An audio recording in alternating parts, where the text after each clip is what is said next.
দরদি ভাই চিৎকার করে বললাম, তুমি যদি বলো তোমার পায়ে ধরতে, আমি পায়ে ধরতে রাজি।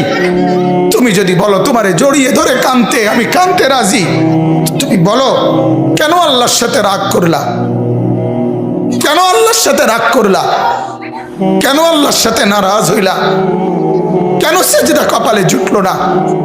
কেন মালিকের সাথে সারাদিনের এত কিছুর বিনিময়ে আল্লাহ তাআলা একটা মিস কল দিলে, 2 সেকেন্ডের একটা মিস কল দিলে বন্ধু তুমি টের পাও তোমার মোবাইলে মিস কল আসছে। এত বড় মসজিদে 6টা মাইকের হরন দিয়া আল্লাহু আকবার বলে তোমারে ডাক দেয়, তোমার একটাবারও কানে লাগে না, বিবেকে লাগে না। তোর মতো শক্ত ডাকাত, তোর মতো পাষাণ বেটা আর কে হইতে পারে? বেটা কথা বলেন না কেন?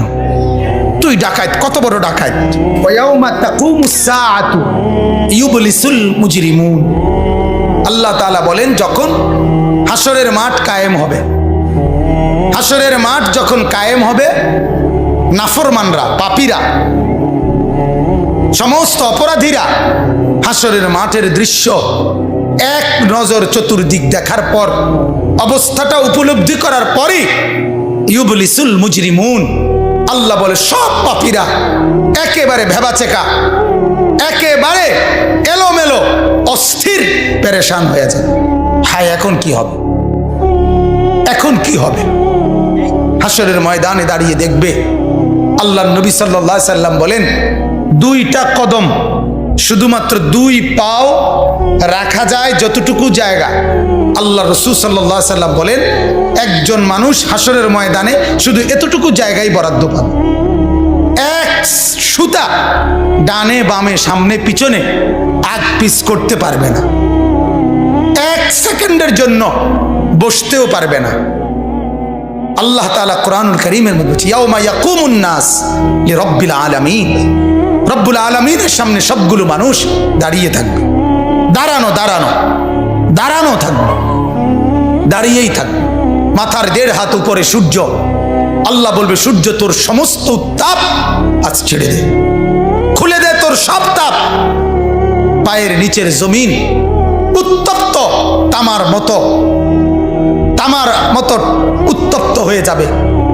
এরপরে আল্লাহ পাক রব্বুল আলামিন ফেরেশতাদেরকে দিয়ে জাহান্নামকে, কোরআনের স্পষ্ট আয়াত ওয়াজিআ ইয়াউমা ইদিম বিজাহান্নাম, হাসরের ময়দানে এরকম পাশে জাহান্নামকে ফেরেশতারা টেনে আনবে।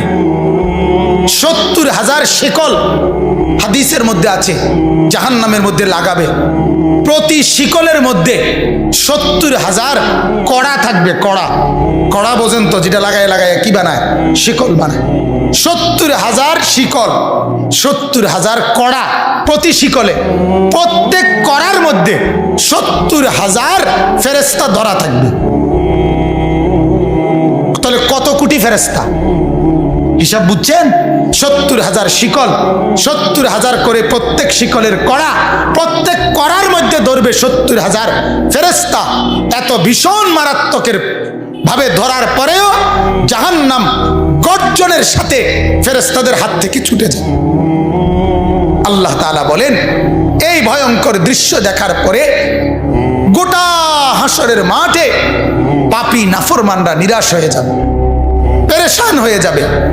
এরপরে বলবে আল্লাহ তাআলা বলেন ওয়ালাম ইয়াকুন লাহুম মিন শুরাকাইহিম শুফাআ। এই নাফরমান আর পাপীরা দুনিয়ার জমিনে যাকে যাকে সঙ্গী বানাইছিল, যাকে যাকে বন্ধু বানাইছিল, যার সাথে চলে চলে আল্লাহর নাফরমানি করছিল, এদের সবার দিকে তাকাবে, কিন্তু কেউ তাদের জন্য এক বিন্দু কোনো সুপারিশ করবে। কিরে বন্ধু, একসাথেই বনবিড়ি খাইতাম, অনকুদুর কও না কি করতাম? যে আমার কিছু বলার নেই, আমার কিছু বলার নেই। এরপর আল্লাহ বলেন ওয়াকানু বিশুরাকাইহিম কাফিরিন। আবার প্রত্যেকটা নাফরমান নিজেই সে তার ওই বন্ধুদেরকে, ফেরেশতাদের সামনে সঙ্গীদেরকে অস্বীকার করবে। প্রথম তো তাকাবে, যখন দেখবে কেউ কোনো সহযোগিতাকারী নাই, ফেরেশতাদের সামনে যখন জিজ্ঞেস করবে কোরআনে আছে, উহশুরুল্লাযীনা যালামু ওয়া আজওয়াজাহুম, আল্লাহ ফেরেশতাদেরকে বলবে প্রত্যেকটা পাপী এবং তাকে পাপ কাজে যারা যারা সহযোগিতা করেছে তাদেরকে সহ একত্র করো। তখন ফেরেশতা যখন জিজ্ঞেস করবে তোর এই অপরাধের সঙ্গী ছিল কে বল, তখন ওই নাফরমান বলবে আমি কাউকে চিনি না, আমার সাথে কেউ ছিল না, কেউ ছিল না। আল্লাহ বলে ওই সঙ্গী তাকে অস্বীকার করবে, সে সঙ্গীকে অস্বীকার, কেউ কারোর জন্য থাকবে না, কেউ কারোর জন্য থাকবে না।